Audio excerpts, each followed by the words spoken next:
Welcome to Turek Books Podcast. Thank you so much for tuning in. I'm your host, Joshua Turek. We're never going to read all the books we want, but when someone tells us about a book, that's its own valid form of experiencing it. Our guests come in to talk about the books that left lasting marks on them as readers, and that becomes a springboard to who they are, who I am, and maybe who all of us are. So sit back, relax, and enjoy it. And who knows, maybe you'll end up grabbing a book or two. Maybe you've read some of them, and it's nice to hear someone else talk about them.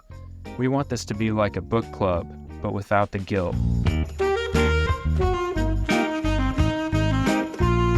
Welcome to the Turek Books Podcast. Thanks for joining us today. We have an amazing guest. He's a writer, comedian, and actor, Jeff Loveness. Hey, good to meet you. Or, this is like the fourth time we've hung out, I think, officially. I think so. Yeah. You and I saw that movie Past Lives together. Yes. And then we hung out like a few months later, and you were like, I'm trying to think. I had this moment where I was like, I went on this date, and we saw Past Lives. I can't remember who the girl was. And then I remembered it was you. It was you, yeah. Because I have so few adult new friendships in my life, I assumed it was just a bad Hinge date or something I was on. But no, just two grown men, and they're pushing their late 30s, going to watch just a sad movie about lost romance together. And then I think I immediately left after, too. Yeah. I was like, well, I'll see you later. I was like, I hope he calls. Yeah. It was great. No, it went well. Yeah, it was. It was cool. But yeah, I know. What a movie for two bros to go bro out on. Yeah, Alamo Drafthouse, people ordering big pulled pork sandwiches during the movie. Just watching three people's hearts get ripped out of their chests on screen. Not violent, though. No. Yeah, so glad to have you on. This episode is unique, too, because after we talk about our books, our listeners wrote in some of their book recommendations, so we're going to read a few of those. Oh, cool, and, yeah. Yeah, hear what they have to say and just get the pile growing, basically. But yeah, I mean, I had you on because for many reasons, but you've given me some great book recommendations in our short friendship, and that goes a long way. Oh, thanks, man. Well, right back at you. Even before we, these internet friendships can go either way, or they really, you got some real freaks out there.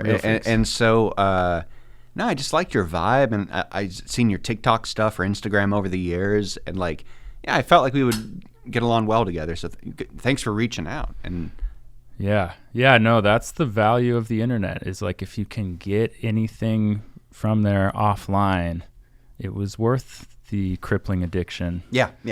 So far, but no, it's just a good opportunity to talk books. And it is such a nerve-wracking thing too. I was very nervous yesterday trying to think of stuff, and I don't know, man. Books are great. That's all there is to say about it. And if you can foster more of that in the world, I don't know, go for it. Yeah, I'm with you. And the books are great, and they're also kind of like a great anchor to talk about the world. And someone put a lot of time into each of those anchors. And yeah, I mean, the conversations are kind of endless once you get into them. How's your reading been lately, anyway? Real bad.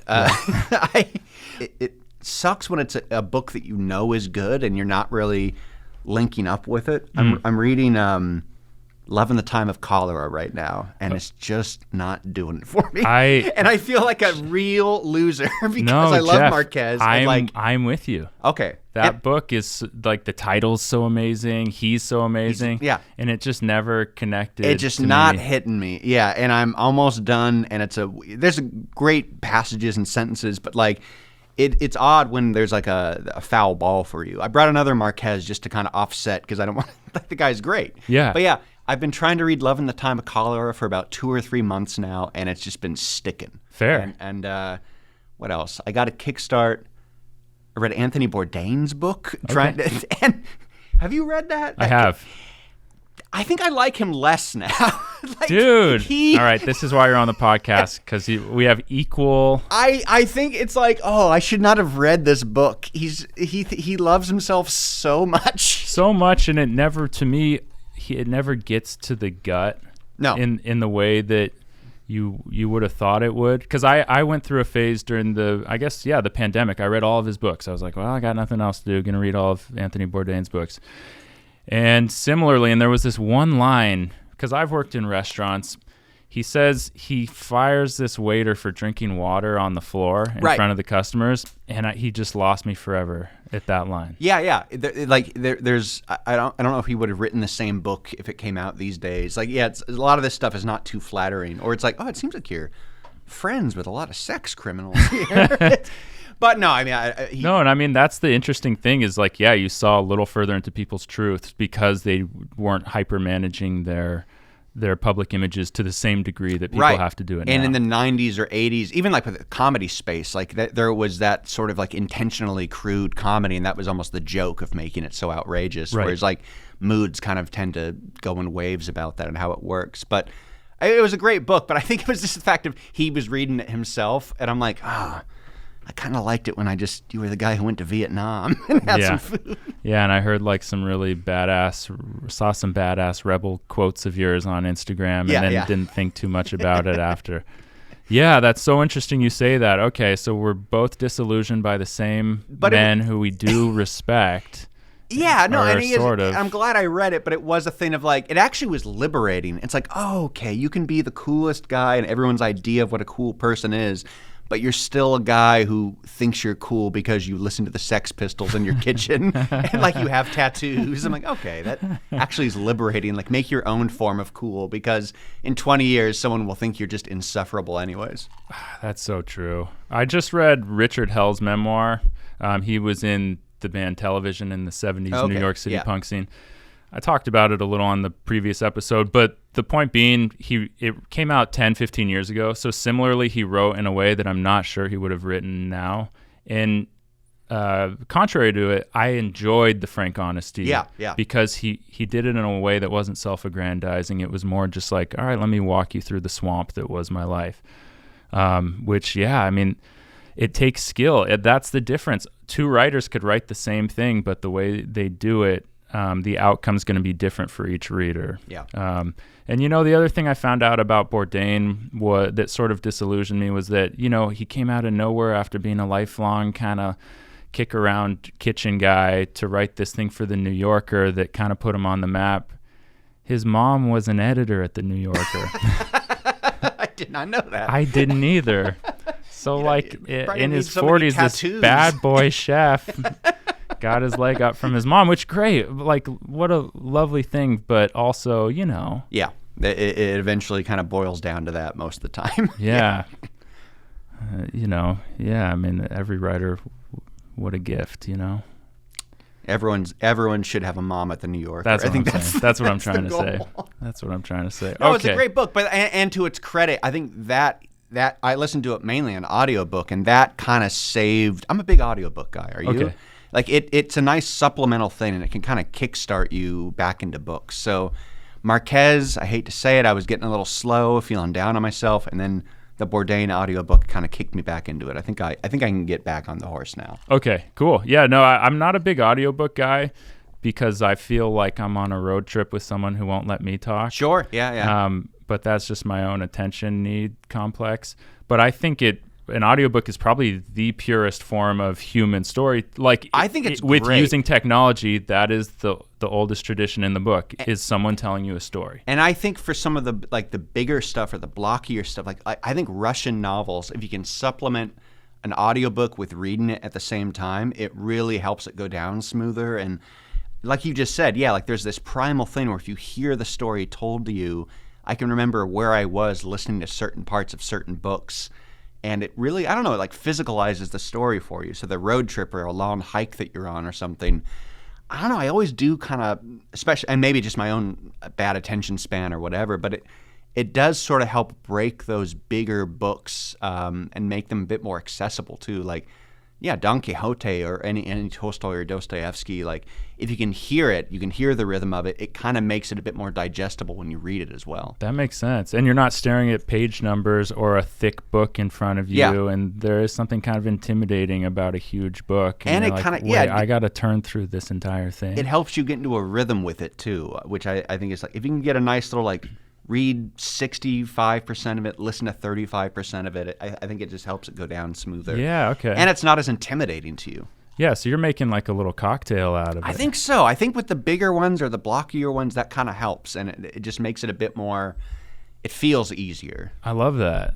Yeah, I haven't spoken to too many people who mix and match in that way, but it makes a lot of sense hearing you say that. You can squeeze in the time here and there. Like if you're washing dishes and you can knock out 20 pages of like, because especially in those old books, like there's going to be a 50-page meandering thought about like the Russian money lending transactions in the 1900s, like things that'll probably drop you off. But if you can knock that out over a gym session or doing the dishes, it won't discourage you from finishing the book. You can get through some of those tougher parts. And you can like have your hands free to Google like, okay, so what is 1,000 rubles in current dollars, and then what was it in past dollars? Rostova Abramovich seems very upset about this, and I don't know what's going on. I mean, that's the thing in the Russian novels too, is just tracking the names. Everyone's got 5 names. 5 names. Yeah. Yeah, so it takes a second there, but you feel such a reward when you do wrap your head around who's who. You're like, I earned this. Oh, that's a different Natasha Rostova in this. Okay, hold on. That's right. Yeah. You saying that reminds me of Dostoevsky wrote this little novel. I think it was called The Gambler, and it was just about a guy who was addicted to playing roulette. And it reminded me of this story that Dostoevsky wrote a book to pay off his roulette debt. And I thought there's something kind of romantic about having to write your way out of debt. Even him, like, yeah, even you look at this like master of the form, and he was just a gambling addict who probably just needed Prozac. Like you read, especially Dostoevsky in particular, you read, it's like, oh, I think this guy just had OCD. And these great, beautiful works of art are coming from a guy who probably would just needed about 20 milligrams of Prozac, probably would have hammered out Crime and Punishment for you. Oh my God. Or wouldn't have even needed to write it. No, which is, I don't know what that says about us as a people. Yeah, right. Well, just finding art to restore the inner balance or something. It's How is The Gambler? I've never read that. It was really good. Small. Like definitely not as dense. Very fun. He's just kind of, you're watching someone kind of spiral. He's more, oh man, he writes a good spiral. Have you read Notes from the Underground? I have. That's a solid, it's so ahead of its time, obviously, but just like the narrator that's clearly losing himself and he's being pulled away by people. It's really such a spidery voice. Yeah, and he's funnier than people give him credit for, I think. It's like it almost feels like Taxi Driver-ish, yes, right? Absolutely, like Martin Scorsese movie with Robert De Niro. Yeah, just like that narration of someone who's not fitting into society well. And slowly falling apart, and he's trying to convince you the whole time while clearly he's losing the audience. Oh man. It's amazing what you can do with is it second person? Is that where you're saying you the whole time? Yeah. Like you're telling it to someone? Yeah, I think so. That's, and second person's kind of rare, but Notes from the Underground, I think The Fall by Albert Camus. I always forget how to pronounce his name. Yeah, me too. I love a good second person where they're talking directly to you, the reader. Yeah. Almost like a Vosotros in Spain or something. That's right. Well, and there's something risky about doing that as a writer, because as you speak to someone and you keep saying you're asking them to embody that person you're talking to. You're kind of a character in the story. You're like the audience. Right. And so then as a writer, you have to be sort of sensitive to what you're putting on to them, because they could be like, wait, I'm not that. Right, enough. Right. Like, I'm not that. We need boundaries here. And you shut the book or whatever it may be. And it's cool. It almost invites you in at the same time. It's like, oh, maybe you are the lover that you're talking to. That's in the right. book. It is kind of cool to, I guess we can get into this with other books, like when they force you to be a part of the story. It is, I don't know, it's a bit, I guess I kind of like that. I like being pulled in and being told I'm a mystery person. Almost like you're playing a role-playing video game. In the very beginning of Skyrim, they say, oh, you're finally awake. Tell me about yourself. You're like, I guess I'm amazing. A lizard guy, and I was... You've just been born. Yeah, you've just been born. You can choose. Someone's asking you to describe your birth. I mean, that is so... Well, and there's the strength of that, what we're calling second person, that we're fairly confident is second person, is I think. Two writers. But we want this to be an every person's podcast. We're not trying to be above grammar, like we know all the grammar rules and stuff here. But yeah, that is sort of the intoxicating part, is people want to see themselves reflected back at themselves, and that device lets you do it. And it's what a lot of marketers do. They're like, are you tired of driving to work every day without an SUV, you know, and then suddenly you're like, yeah, I am. Yes, I am. Yeah. Do you have syphilis of the eyes? a lot of specific eye syphilis billboards in LA these days I'm seeing. Yeah. I don't know what's going around, but syphilis of the eyes. If you have syphilis of the eyes, you probably can't even see the billboard is the worst part. Yeah, I think by that point it might be too late. I'm not sure what the advertising. Did you have syphilis of the eyes, and how can we prevent that from happening again? Well, speaking of books, I'm really excited to see what you brought. We got our kind of, I don't want to say hater part out of the way, but our light criticism of who's Bourdain and Marquez, two legends. Yeah, they're wonderful. I and 100 Years of Solitude, I think, did get me in an amazing way. Absolutely. And I'm gonna back up the Marquez. I'll jump around here. You ever read Autumn of the Patriarch? No. This is one of the most it's tough in that Marquez way of solid text all the way through. So it's like an unbroken thought. Whoa. But it's about this South American dictator who just, kind of rules over this country for years and years and years. And in that magical realism way that Marquez is so good at, he will be deposed or he'll die or people will try to revolt against him, but he keeps coming back inexplicably. And it's this amazing sort of allegory for how a dictator stays with the country even after it's gone, or it'll poison just the people themselves. They can't get rid of this guy even when they try to, and he'll keep coming back in a different form. And it's I've never read anything like it, and I guess let's see how the election goes, but it seems kind of prescient about you can maybe try to overcome this problem in your nation or your people, but it's just in the water, man. It's going to keep coming back in a different form, so you have to be ready for it. But no, Gabriel Garcia Marquez, not bad. That sounds amazing. It's really good. And to that allegory, is it suggesting like the person can die, but if the systems of power are still in place? I think that's a part of it, yeah. And then there's, it's been a couple of years since I read it, but one solution, it's more for you than it is for the actual problem. It's to assuage your guilt or something, or it's to I don't know. And this guy, maybe you want him to come back in a certain way. You kind of miss the identity that he brought to your struggle.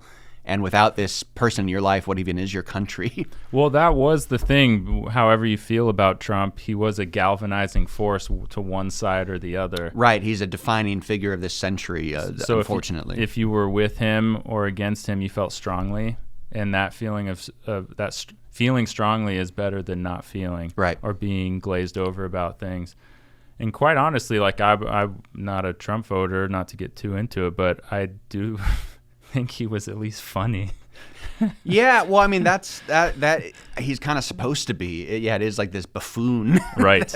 that you're supposed to just kind of point at and laugh at. And I was doing late night TV writing when he first showed up, and I remember that feeling of oh, I think this formula doesn't work anymore, of you're supposed to make fun of him, and that in a way inoculates him from everything, and clearly that's been the case for 6 years now. But it's weird to see the cruelty of comedy. There is this, everyone talks about the power of comedy, but there's also a really sinister power to it too, the cruelty and weird bullying, I guess, that comes out of it. There's a real darkness, and it's an odd responsibility, I suppose. I'm not sure how I got into that. No, yeah. that's really the point. Is we the books take you in directions that are present to your own life. And I mean, thinking about it, schoolyard humor, at least when I was growing up, was pretty cruel. Right.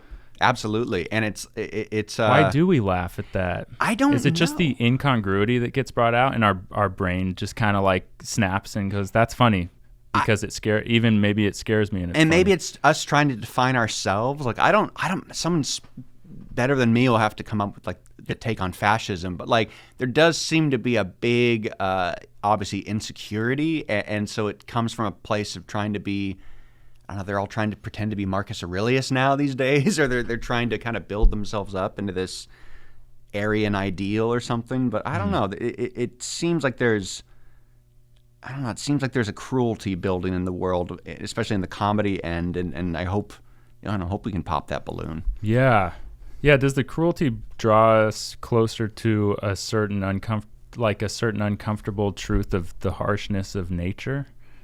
The fact that like out in the animal existence of things are pretty cruel. Right, yeah, that snake is going to eat that egg. Right. that's a harsh man. That's a good thing to talk about later. Like guys on. in war are probably cracking some of the like paramedics. You need it. Yeah, they yeah, have like the darkest senses of humor because that's how they get through things. Right. So yeah, are they almost kind of warping that coping mechanism of humor into something that like gets steered into something closer to vitriol? You know, that's a good point. And that's kind of a beautiful point. How you can actually, what could be cruel, you take it and make empathy out of it, or connection, or a kind of a sympathy for people, and you carry through it. It's cool. I think that's maybe the best outcome of it. The best outcome, and that all probably depends on who the joke is on. Yeah. And usually you have to be the sacrificial pawn in that and make the joke somehow on you. Yeah, or everybody in this circumstance. Everybody. We're all in it together. We're all in the joke together. Yeah, that's wild. No, that's really interesting. But yeah, no, Autumn of the Patriarch. One of the better, if you want to read a book about just like the effect of a dictator and sort of his warped mind as he's, slowly realizing that there's like I won't spoil it, but there's like a big, long monologue at the end, finally, like after all the trappings and all the propaganda, and it just realizing like this is just an old man who doesn't want to die, who has just destroyed an entire generation of people just to protect himself. And it's a solid read. The wizard behind the curtain. Yeah, one of the better forms of that. And then like we were talking about books when we first met up, and I think we both brought the same thing. Yeah, we both brought the same thing. We didn't plan, but Resurrection by Leo Tolstoy. Yeah. This is another one where I would read it, but then also just listen to the audiobook. And this is like a late period Tolstoy. It's like 1900 he wrote it, or yeah, very near the end. I think 1899, right around there. Yeah, and like, man, I think this is a good book for right now because he's writing it at the end of kind of that opulent period of the Russian czars and the Russian Empire that Tolstoy so embodies, and it's just an old man kind of looking at this world that he really helped sort of define and realizing like, oh no, this is not going to last very long. And like the every system that we have is at the end of its half-life and it's corroding, and like our justice system is gone, and say like the emancipation of the serfs, like in principle was amazing, but look at the world we've left them. This is also not very well thought out, and this is look at the forms of like what we leave for the women in our society. And Tolstoy writes such a good like neoliberal kind of wormy guy, and it's amazing to read someone from like 1900 or like 1860, like what Pierre and War and Peace is just, it's the same exact kind of Silver Lake guy. Of like, what will I say that won't get me in trouble but also does the least on my end? Right. And like I think it's kind of an amazing thing about writing and reading is that like, wow, he had that guy pegged 200 years ago. Wow.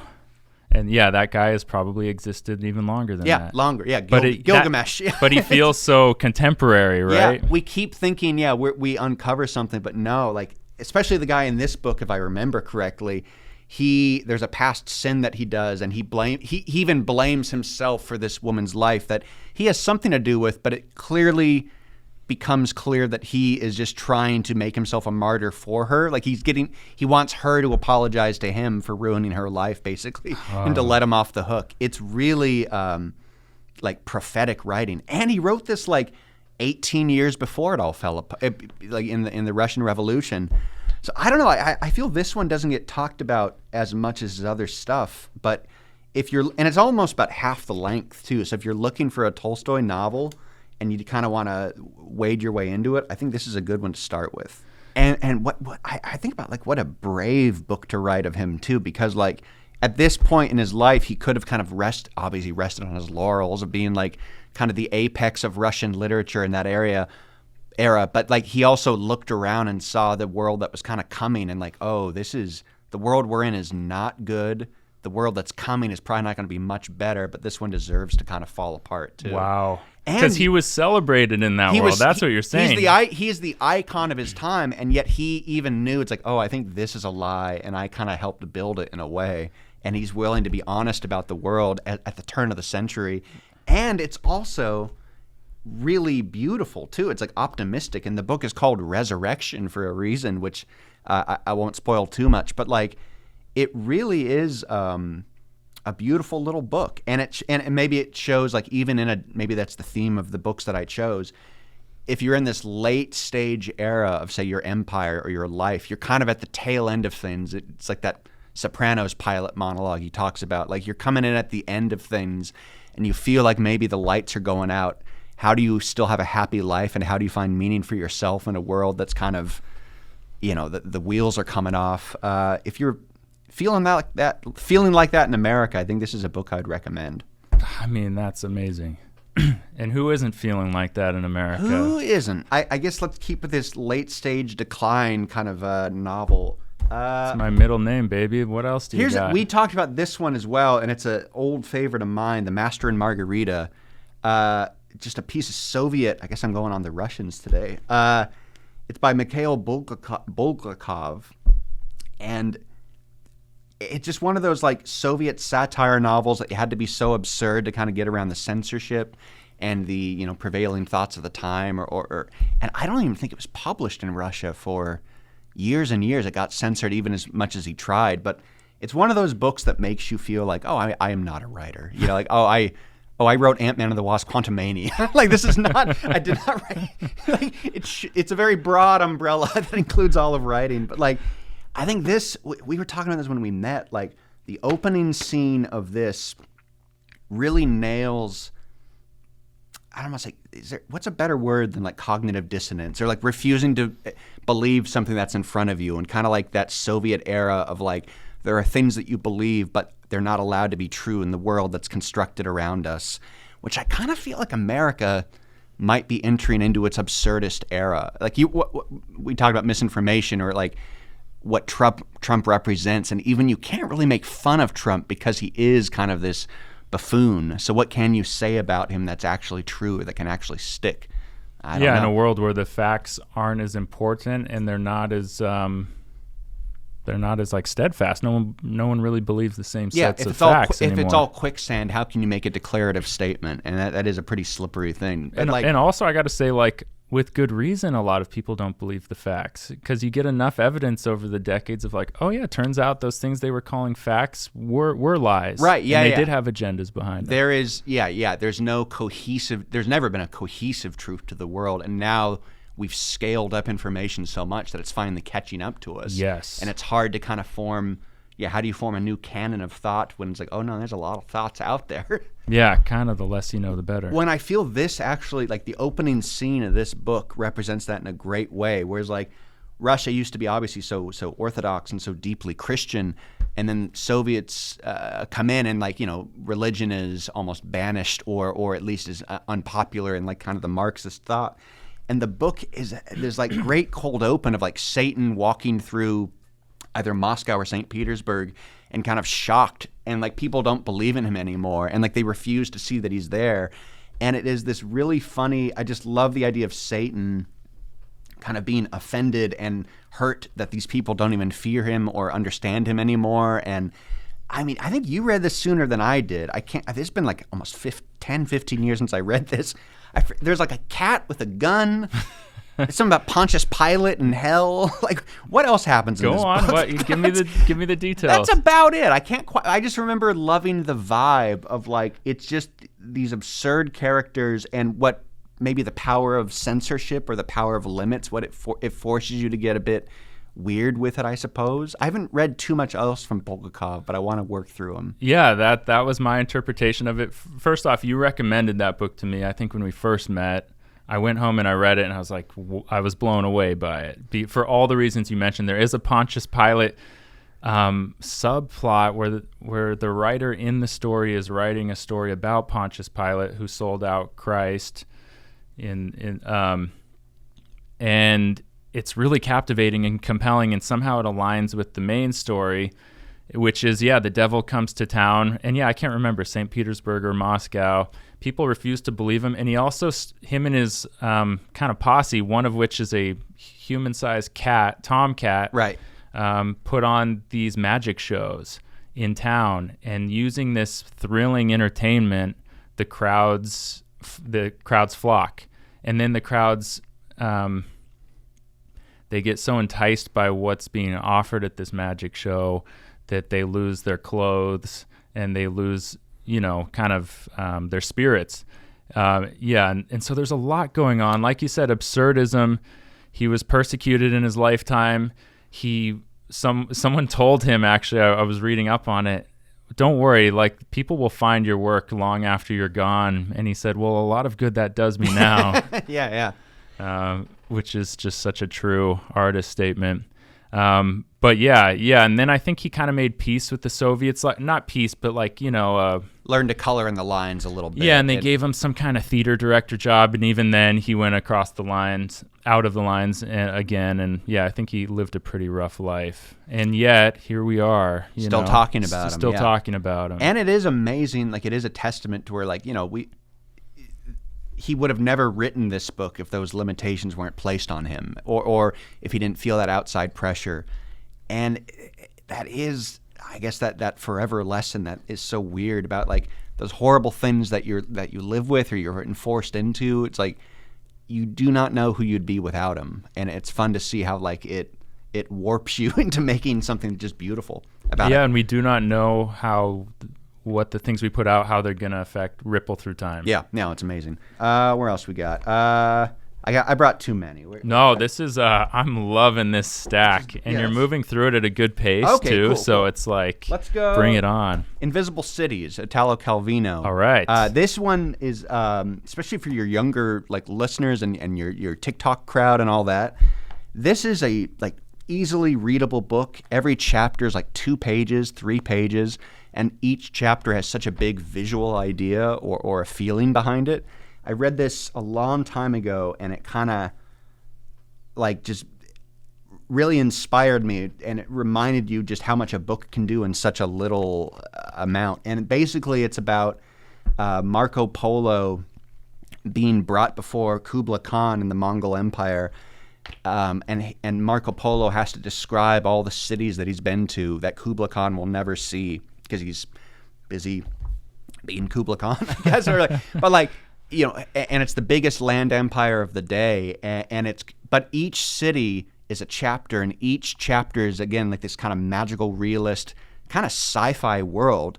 And so, like, one city is full of just people that it's like almost like a dream state. It's like, oh wait, that's my old, like, childhood friend. What's he doing here? But then they're gone. It's like everyone exists in, like, almost like an ephemeral kind of mist. Or there's one city that's trapped on the middle of a chasm with all these ropes tying it together, and everyone's fine. But if someone leaves this town, it's going to fall apart because, the ropes will get too tangled or loose. And it's a cool little, almost like an exercise. Like each city is a little sketch of a sci-fi idea, and each city represents something different. And I don't know, I think Italo Calvino is like post-war Italy or something, and I think people go back and forth on what they think of his writing, but I think he's so creative, and he's a great little short story writer. And if you're like a young writer out there, I would put him up there with, like, Vonnegut and Nabokov, and, like, just really creative and fast on his feet. And it shows you just what you can do with a fastball when you're writing. He's one of the best, and you can read it in like 3 days. It's so much fun. What a great description. I don't think anyone could have put it better. I read Cosmic Comics. Oh yeah. I haven't finished, but I certainly read a lot of it. There's so many, like, fun little ideas. Just like, how did this guy get so close into, like, the activity of his brain more than the actual thoughts of his brain? It's almost like he could write and people say it's like these weird science-y kind of things, but not really rooted to any real science. But it feels like, you're reading things at an atomic level, subatomic level sometimes. It's like science fiction before we had that hard classification of what science fiction was. Yeah, like you said, ethereal science fiction. Yeah. It's like very dreamy and poetic. And one of the stories, they're like harvesting cheese off of the moon. I was just upside thinking, down. Wow, our brains are linked up. Yeah, right? just the idea, and before space travel was even a thing, before like just that idea of like, I wish I could go to the moon and scoop out some cheese, man. Only an Italian scarred by World War II would write that. And there's one where these lizards live in the water, but a few of the lizards left the water. Actually, more of the lizards left the water, and this lizard's in love with this lizard outside of the water, but she falls in love with his grumpy uncle who stayed in the water. Yeah. And there's just all this like real Italian passion and forlorn qualities, and the feeling of love and that sort of yearning is like so strong in the Cosmic Comic stories I read. And saying we're on the same brain wavelength, this is sitting on my nightstand too. Oh, it's great. It's one of these great books that you can read honestly, like drop it and come back to it. You don't have to read it all the way through straight in a session. Like each little chapter is just a delightful little short story idea, and it almost like Martian Chronicles from Ray Bradbury. If you ever read that, it's like just little chapters going along the way. Cool. No, I never have. I've read Ray Bradbury, but no, never sure. that one. What else we got here? Yeah, what else do we got? Got Lucy by Jamaica Kincaid. I remember we talked Jamaica Kincaid a while ago. We did. Autobiography of my mother. Yes. I put it like her sentences almost remind me of like a Joan Didion in a way of just like bullets. Like every sentence is just a bullet straight to your heart. And she doesn't waste a lot of time. It's poetic, but not showing off a lot. This is a very simple book. Again, it's like 160 about just a maid, immigrant maid in New York. Simple, effective. It shows you like a whole interior life, almost like Stoner. I forget John Williams, that guy. It's like a book about a college professor, and that's about it. But somehow it's the most heartbreaking thing you've ever read. I love a book that can just go with simplicity, and it's just the power of the writing that elevates it. It's not like a big concept. It's not a big sci-fi swing. It's just a maid in New York City who wishes America was better than it is. You know, it's solid work. Yeah, you recommended Autobiography of My Mother, and I read that. And there's something about how bodily she gets. You feel close to the bodies of these people, and like that's as close to empathy as you can really come. Is like actually like inhabiting the physicality of these characters, and it's like so blatant and so just so visceral is what I'm trying to say. And it's cool when it's like the author, if you know much about the author or not, especially when they're like pretty much the opposite circumstances of you, like Zami, An Autobiography of My Name, or somebody by Audre Lorde. I sound like a guy in a Bumble date now trying to, I was reading Audre Lorde the other day. But like, I remember that in particular, reading that, I'm like, wow, this is a black lesbian poet from the 30s, pretty much the opposite of me, and yet what she's writing about, her romance towards women and things like that, I'm like, oh, isn't it funny how like the opposite perspective here is so similar to my own? It's like, I relate a lot to this lesbian poet from Harlem, like it's amazing how a book can kind of disarm you like that, and the thoughts are basically the same thoughts that you're feeling, or through a different lens or broken in there somehow. Yeah, it kind of melts away these forms, these superficial forms that we get distracted by. Absolutely. Brings you back to the core experience of being a human, which isn't that different. I mean, you and I have the same books on our nightstands. It's like wild, Yeah, we're all closer than we think. Well, and I think Tolstoy, actually, going back to, I think it's an Anna Karenina, not this one, but like it's maybe the best example of it that I've read in a book. Is like we're all looking at the same night sky from different spots, so we're going to see different stars, but we are all basically kind of putting together the same sky, and we need those different stars from where we are to kind of make the same picture, I suppose. And like, Tolstoy, pretty good. He's got some slammers. Yeah. He's really got some slammers. Was it a burden knowing everything? I don't know. How did you figure that out? Yeah, don't you get amazed at like what people knew back in the 1700s or the 1800s? They weren't buried by all the information. No. So they had their They had a more intimate relationship with experience and education than we do now, I believe. No, and the passion and like the... They also just needed to occupy a 24-hour day with thought. That wasn't goat-based or taking care of goats. Yeah. Yeah. I mean, you were lucky if you were taking care of goats. If you had to actually sit around and think all that time. Dare to dream, yeah. Yeah. Okay, I feel like I've been burning through. Okay, I got a big one. The other one we talked about. Bit of a curveball here. I'm going to recommend the Bible for anyone. Okay, here we go. You guys, have you heard of the Bible at home? Yeah. Bestseller. This is the Teen Study Bible version.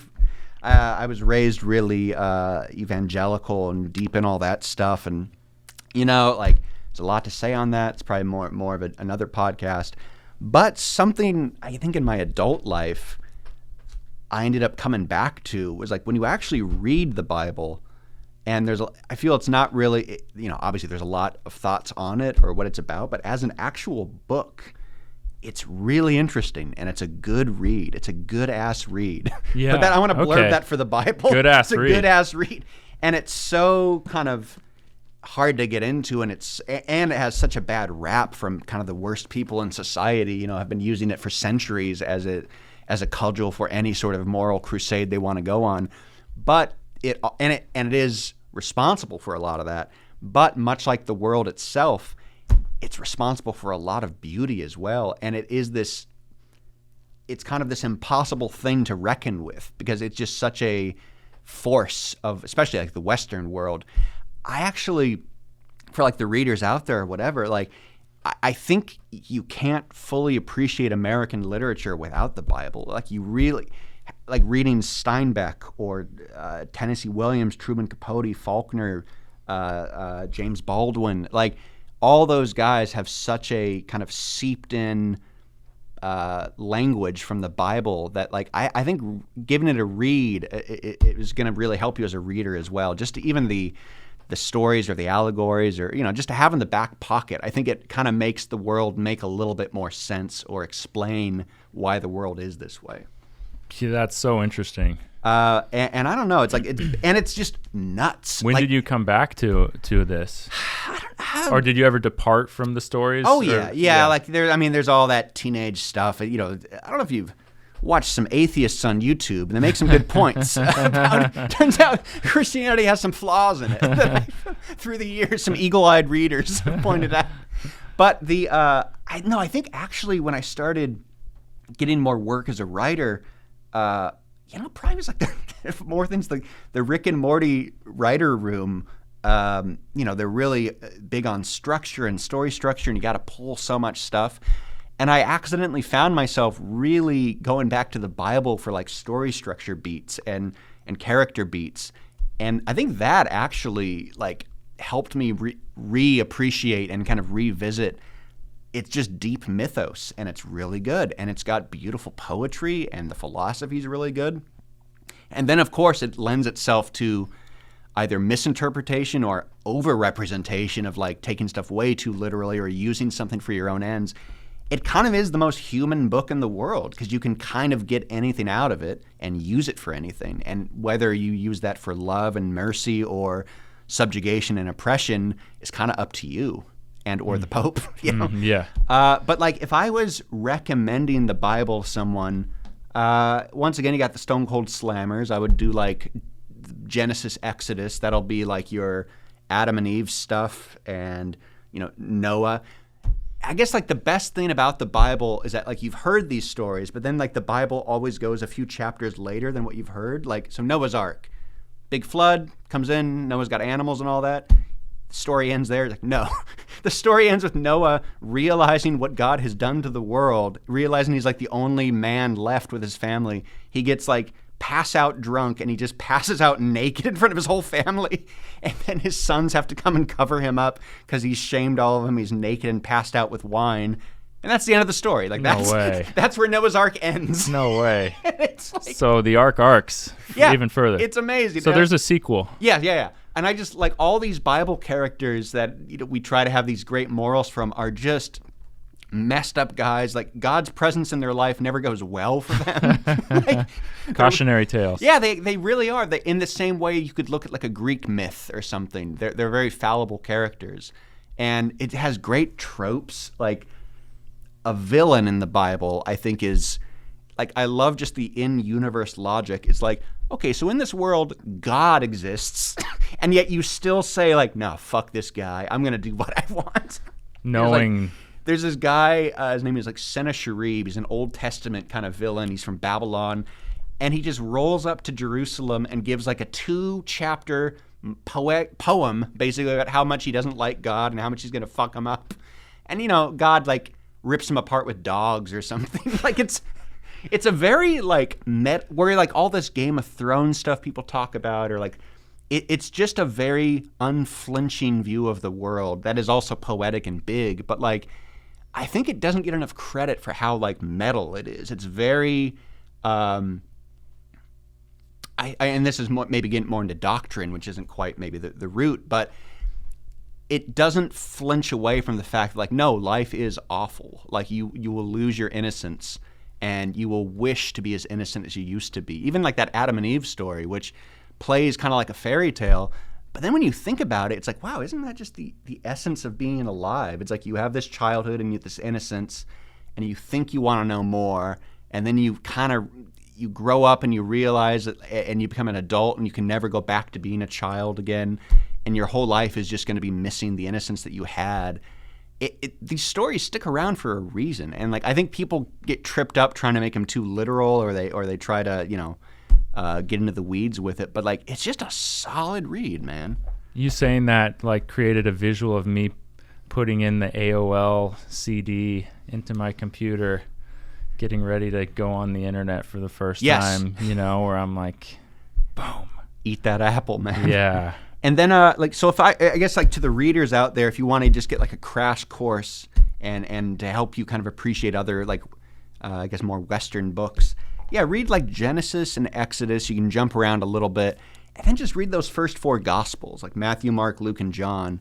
I think that can kind of tide you over, and there's other stuff to read if you want. But yeah, then you just read, you know, the Jesus story, and you realize, like, oh, most of this stuff is pretty great, and it's wild how, like, this book has caused so much suffering in the world, when really just just a cool guy telling you to love each other.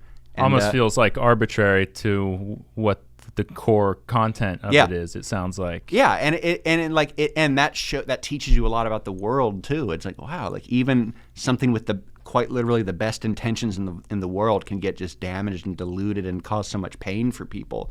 Yeah, and even or especially. Yeah, right? yeah, exactly.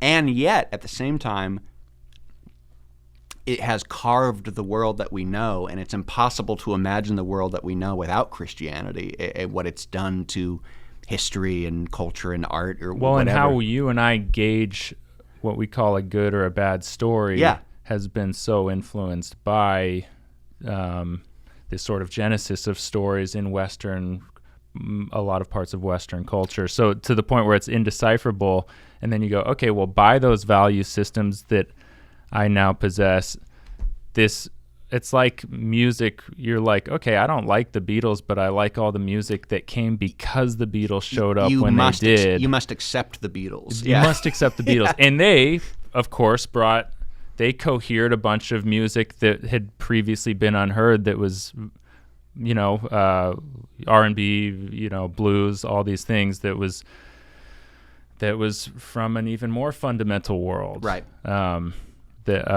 Outside of the marketplace, whatever. And so, that's really interesting to hear, because I know nothing of religion aside from, I knew Noah had an ark, you know, these details. It's out there kind of in the ether or something, but then when you read it, it's funny it has that odd feeling of like, oh, I should have read this a long time ago, or that's what that story is. Right. And it just like moves pretty quickly too. It like good pacing? Pretty good pacing. Okay. It gets a little slow in the middle. There's a lot of... And it's public domain, so you can... I believe so. Yeah, do the Bible verse. I also love the Teen Study Bible. It has like pink 90s soda font for the 10 Commandments. Like, they're trying so hard to make an 8th grader love it. Was this your teen study Bible? This is a reproduction of it. I had to get one on Amazon a while ago. I lost mine, but yeah, this was this is one I spent a lot of time on. Well, yeah, what a fascinating pick. And it's like it almost feels like the edgiest pick you could have brought. I was thinking whether to do it or not. I didn't want to come off like a youth pastor trying to get people, but like, if you want to understand the world a little more and you want to think for yourself, because that is one thing, like, it is, as someone who grew up in all that and has a lot of thoughts on that, and you can see kind of the weaponization of Christianity in the American politics space, it's fascinating when you actually just read the book to see what it says. I think you did a really great job of sort of accurately bringing in all the different kinds of angles to it. Through your experience of it. And I'm curious what you have remaining after that, because that's a big mountain. That's a big one, man. To climb. And then I got some quick hits, and I don't know how much time we have. Yeah, let's do some quick hits. I got some quick hits. Okay. You know, a good one for younger people as well, Wind, Sand, and Stars. You ever heard of this? No, never. It's that guy, I can't pronounce his last name, Antoine de Saint-Exupéry or something. There's that French, almost like fairy tale book called The Little Prince. It's like a kid's book. Yeah. This is written by that author, and he was like what Hemingway marketed himself as. I think this guy was. Okay. He was a French pilot when airplanes were just beginning. So like post World War I, he flew mail planes and all these sorts of things. But like, he's this French explorer writing about the thrill of flying for the first time, basically. And he's kind of like a more, I guess, like poetic. I love Hemingway, but he's almost a bit more poetic Hemingway, talking about what it's like to fly in the air at night. He uses adjectives, maybe. Yeah, exactly. He allows himself to have a bit more flourish. And then he wrote this other book when France fell during World War II, and you forget, because World War II is such a time-logged memory with all this. Like, you forget. It's like, wow, like, France got taken over, and what did that feel like? And, like, it must have felt like the end of the world. And he's writing in the middle of it about, like, what do we even do from here? How do we keep our nation together? I guess, is it gone forever? Like, and it's fun to read, like, someone in the middle of World War II going through that and not knowing what's going to be on the other end and trying to stay brave in the face of that. But he's a good, like, if you're reading kind of that adventuresome spirit, he's a pretty good one.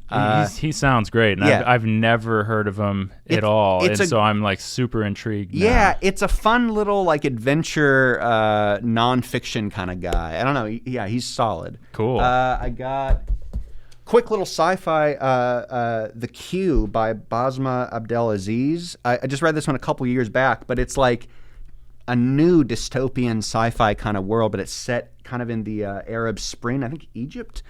And it's like this unnamed, maybe alien, maybe foreign government force that keeps changing its rules and keeps subjugating the people, and that they have to be in a queue, long lines to get anything. And it really, in that kind of vein of 1984, Fahrenheit, or Brave New World, like, I love a thin little book that has a world that you just dive into. Yeah. And like, I think the person who wrote this is like a surgeon or something. Like, I've never heard of the author, but it's just a solid little like dystopia sci-fi book about someone trying to uncover a death that happened, and just the layers and layers of bureaucracy, or like the goalposts keep getting moved on you, kind of like in that Soviet way as well. Solid little read. Cool. What else we got? Oh, I got Working Days by John Steinbeck. It's just his diary entries from each day he was writing. So like, if you feel awful, like, it's fun just to, if you can't write or you can't get into the mood that day, just pull up the day that it is and read what he was going through. And it's like, while he's working on Grapes of Wrath or East of Eden, he's like, another dog shit day. and then you check the date, and it's like the day Pearl Harbor was bombed. He's like, couldn't write today. We'll see what's going on. Oh, Hitler invaded Poland. Well, back to it. Like, and it does put in perspective of like, okay, even Steinbeck was like, couldn't get through the draft. Weighed down by the times. Yeah. And still upset at himself for not getting anything done, even as the world's like being torn apart in front of his face. It does help you feel a little bit better about today. It's like, oh, I think the world has always been falling apart, and maybe we just have more stimulus for it. Yeah, now. We carry it around in our pocket now and in our hand. Yeah. Yeah. But it is great to like pop this open and just pick up a random day and see how he was doing on the Grapes of Wrath. I read Travels with Charlie in high school, which is like I've never read that. It's just him on a road trip with his dog in an RV as he's older, and it's just this meandering thing that always stuck with me. Yeah. Just a pleasant voice, and you know I've read a lot of his other books too. He's one of the best, and another one that works well if you read the Bible, like all of his stuff. It really East of Eden. The symbols, right? Yeah, or I mean, East of Eden is basically a Bible story. Like Cain and Abel kind of thing? Yeah, Cain and Abel, Jacob and Esau, broken brothers, things like. If you want some brother relationships, read the Bible. That has a lot. Okay. And I guess the last one I think I got here. This is another Soviet thing. I guess I'm on the track of there. But like, this is called Secondhand Time by Svetlana Alexievich, I guess. I'm not quite sure how to pronounce the Russian name. It's just an oral history of the later years of the Soviet Union. Just paragraphs, person-to-person quotes. It's really just kind of unvarnished, and it just gets a lot of perspectives.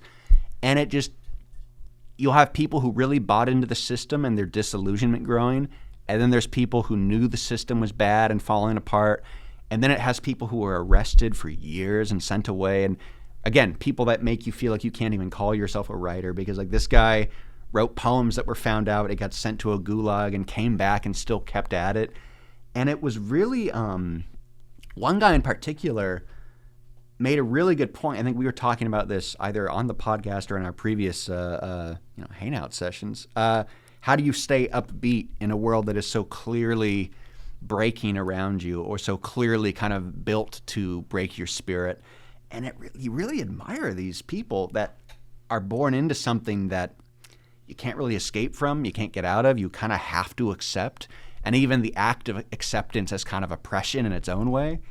And even like, again, like the theory of, or like the principles that you might believe in, much like the Bible or whatever, have been so warped, or at this point it's the late 80s, like this, the train is going off the track here. This is not socialism, this is something else. Or, like it's a great little insight into the complexity of that country as well. I guess I got a thing for Russian books. I don't know. I like it. Yeah, there's a harshness to it that they've gone through that a lot of us haven't. Especially me. And a frankness in which they approach it. Yeah. Like they'll approach it straight on. Straight on, and like they suffering is so built into it, and yet like resurrection or whatever, forcing themselves to have joy in the midst of all that is something that's really inspiring, and it really makes you feel bad about yourself. It almost reminds you that joy is like a natural part of spontaneous movements of life, and almost inescapable. Even joy is an eternal force. Like it for no reason and for no logic that it should exist, it does exist here. And there's something like beautiful about that. Beautiful. But that's more of a history book. But like if you just want to read random guys' thoughts on what it was like to live in, Azerbaijan in the 80s, there you go. Yeah. I think that's all I have. Jeff, this is an amazing stack. You wowed me with this. No, man. Well, I mean, you wow me. Like your stuff. Oh, wait. You have a book, right? Okay, yeah. I have one more, but I just want to say this is an amazing stack. You did a great job walking us through it. I feel like I was just absorbed in listening to it because this was a lot of fun. No, this is the joy. And like I'm glad you have this show because like, I don't know, reading rocks, man. It really does. It really does. I came to it really late. I guess I had this, but like I didn't even start, I guess, like reading until maybe I was sophomore in college, or like I had that feeling like, oh man, I'm really late to this. My school stuff wasn't too good, and my school stuff. But I think that's almost the fun feeling of reading. It's like you can never get to the end of it. You're never going to be fully caught up. There's always something else amazing to read. And just kind of lose yourself in the ocean of that, and it's really fun. And did you get like intoxicated by it when you started? When you finally got hooked? To give Hemingway his credit, "Farewell to Arms" was kind of that first one, especially that ending. And it's so clear, it's so precise. Every sentence is a bullet, and that was the one that kind of opened it up for me. That's so cool. Yeah, no, that if you can chase that intoxication and then protect your time. Like give yourself those 20 to 30 minutes to read, that muscle will grow. But yeah, no, it's I gotta finish this Marquez. I gotta finish Love in the Time of Cholera. Yeah, and right. then hopefully I'll be back on the road. Good for you. Yeah, those 20, 30 minutes. I find it's like after I've exhausted myself and Yeah. all my other options at the end of the day, I'm like, well, there's nothing else to do now but read. It's amazing how it can turn your day around. It does. If you can actually find about 15 minutes to read or something, suddenly your day is like worth it. It's so true. And I think that you saying that makes me think there's probably a reason a lot of people read before bed. It definitely takes our mind off of our own lives and puts us to sleep in a physical way. Yeah. But also, yeah, it's a refuge. It's a final refuge before you go into these dreams and wake up and have to start it all over again. Yeah. It makes the day count. You're okay, no, I did something productive. I read about 10 pages of this. And yeah, productive to the spirit. Yeah. You know, like you said, it never ends. It's just a really cool feeling. And yeah, I did bring a little book. I'm going to talk about it just briefly. I decided to self-publish some of my poems, a lot of my videos I transcribed and all that, and I'm really excited about it. Talking about writing, you can get so disillusioned with working on things, but this was actually a lot of fun. And yeah, that's my little poetry book. I'm going to... On the outside looking up. Yeah, have it for sale soon. That's a picture of me looking down. Yeah, it's got some comedy. It's got some timely stuff, some old stuff. And that's amazing, man. Yeah. And like I've never really written poetry before. And like, how did you find? Not that I want to. I won't keep it.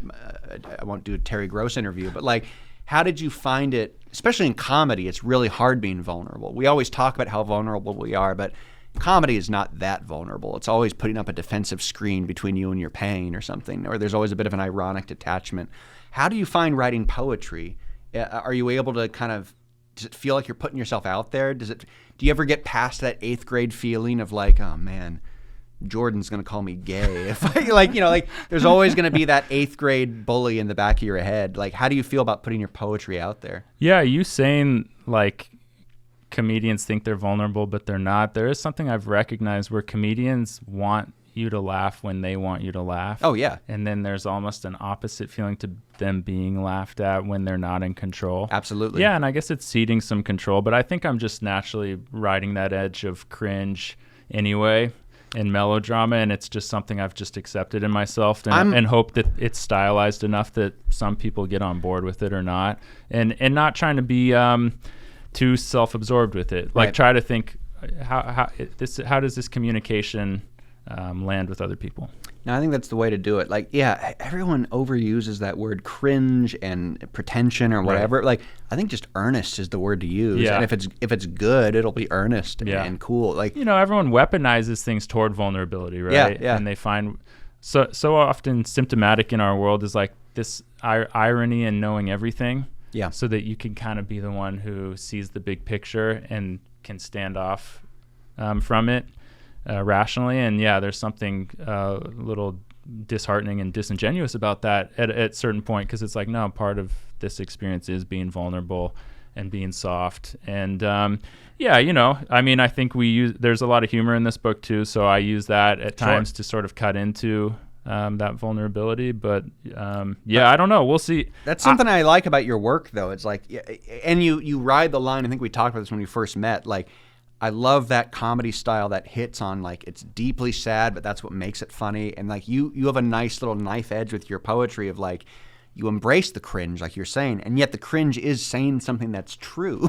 Like the earnestness, like melodrama exists because we want we love big choices and big, like, I'm a little sick of the millennial literature core that's just it's such small choices and such big spaces between the page. Like, I know what you mean. I like big swings. I like Don Quixote. I like X-Men. I like big emotional swings, and I think you're doing something cool with your poetry about like choosing to be earnest, and I think a lot of your fans will like that too. Thank you so much, Jeff. That's really kind of you to think that through and say it. And on the next edition, I'm going to blurb everything you just said on the back of it. I like X-Men. Jeff. Okay. Right. Well, I realized like somewhere along the way I hadn't written an about the author, and then I was like, actually, the whole thing's about me, so I'm just going to let it speak. Oh no, me. You got to do the about the author. Like, that's the reason you're a writer. You need the black and white photo of you with like 2 of your dogs in Rhode Island. And, like, just say, hey, check my Instagram. Yeah. You want to see it? Check my Instagram. But okay, thanks so much for letting me share that. Yeah, I'm excited. It'll be out in a couple weeks, and to take our thoughts offline, that's what I keep talking about. And this is like a lot of my videos that people have liked have been transcribed in here, and it's cool. Speaking of people, this episode we're going to read some book recommendations from Great. listeners and maybe talk about if we've read the books or, just kind of work our way through and make everyone a little more knowledgeable. But just to conclude, thank you for all of this stack too. Absolutely. I think there's so much to love about what you brought in. It's and your enthusiasm was infectious. So I really appreciate that as I open this laptop. So this is the inaugural listener write-in. We wanted to hear what everyone listening to the show is reading, and if they had book recommendations. We wanted it to sort of turn into more of a two-way conversation because this is the kind of subject that gets people excited. That's the whole thing about this show and why we love talking about books. So I wanted to hear what my listeners were reading. We got a bunch of emails in the first week of it. I'm going to make some posts on Turek Books to get through a lot of the great emails I can't read today, but I thought I'd read a few of our listeners' book recommendations. We'll start with this one from Grace McDonough. Hello, Josh and co. I wanted to take this opportunity to talk about the amazing book I read this year called Caliban and the Witch by Silvia Frederici. I think this would make for riveting content for your podcast and aligns with the other work I've seen of yours. Caliban and the Witch is a history of women's place in the transition to capitalism. She focuses largely on the witch hunts in Europe in the Middle Ages and the impact these had on the proletariat psyche. She discusses women's place in the peasant revolts, unpaid female labor, and the devaluation of reproduction. The enclosures on communal land and the subsequent uprising of women who relied on that land for independent labor and subsistence for their families. The theft of female control over the process of birth, the transition of everything that could earn capital to the male body, and all labor that does not produce capital to the female body. She talks about birth control and lack thereof, of the court's interference with the birthing process, of women going to jail or being burned at the stake for having a miscarriage, which all hits a little too close to home these days. I think discussing this book would be a fantastic way to talk about women's role in capitalism. In my experience, writings on capitalism can feel very dude-coded, and I wish more people, especially women, had read this book because it was so eye-opening to me and affirming as a woman who is struggling through late-stage capitalism. This book gave me hope for a better future because it illuminated a past I could not fathom before I read it. I would be so thrilled to see this book on your podcast if you decide to use it. I am Grace from Kansas. Thank you for the work that you're doing. It makes me feel so hopeful. Cheers. Grace McDonough. I mean, that book sounds amazing. Sounds really good. She's right. The capitalism thing is dude-coded. Very much so. And I wonder what the Caliban in that is. Is like the Shakespeare character Caliban, or is there a different figure? What Caliban and the Witch? I wonder what she's trying to say with that. Yeah, maybe some Shakespearean origins to it. But I want to, I do.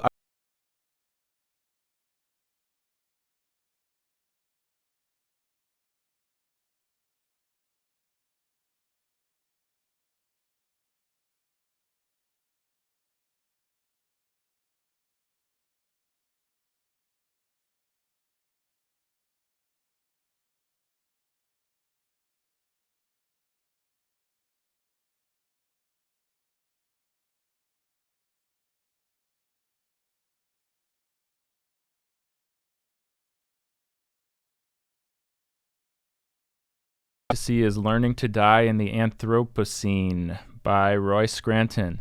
He mixes philosophy, literature, and his own wartime experiences to tackle the heavy topic of climate change in our future.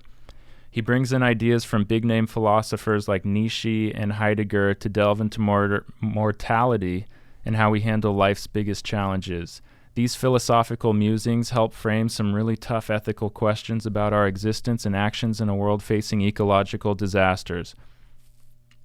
Scranton also taps into a wide range of literature, from ancient epics to modern poems, showing how stories through the ages have wrestled with themes of collapse and rebirth, pretty relevant to today's climate crisis. For instance, he draws lines between the fall of civilization and classics like the Epic of Gilgamesh and T.S. Eliot's The Wasteland to what we're seeing with environmental degradation now. But it's not all theory. Scranton gets personal, too. He shares intense stories from his days as a soldier in Iraq, where facing death was a daily thing and he saw society crumbling firsthand. These stories don't just dramatize his points, they make the philosophical and literary references hit home harder, pushing us to think about what role we all play in this global story. Respectfully, Mark Martinez. Thank you, Mark. Respectfully. Wow, yeah. He's like, the world is falling apart respectfully. Some of us good. still have manners. Thank you, Mark. Yeah, that sounds really good. That does sound good. And I liked, that sounds interesting, using old epics or religious texts to kind of, I mean, that's what they're the best for, is ascribing some sort of meaning. Do you ever read like the Bhagavad Gita?